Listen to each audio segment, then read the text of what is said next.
So, Alpha crypto Pidgin analyst. We don't hear about altcoin. I beg give us update. Now, what think this altcoin even mean, sef?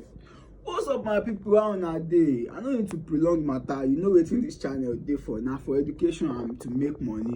My guy asked me wetin be altcoin. Altcoin mean alternative coin. Native as in No, na lace and akara. Una no mind this guy jare. Alternative coin wow. na coin wey be say dem create after Bitcoin.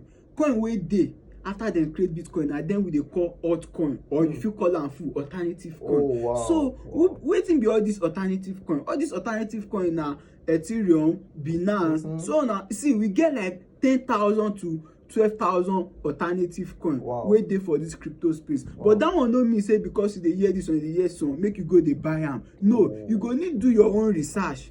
Shey you understand? Or else you go village o. But more na no worry, I still dey bring una the ogbonge way how to make money for this crypto space. But more dey start from scratch, more dey learn one after the other. My guy, you know wetin una suppose do now? Una like, share, comment. Even if you get any update wey you wan make I share and you never hear am, no worry, drop am for our inbox. You go share am. But before one thing, guy, today na another day. How far? Shey my eba still dey?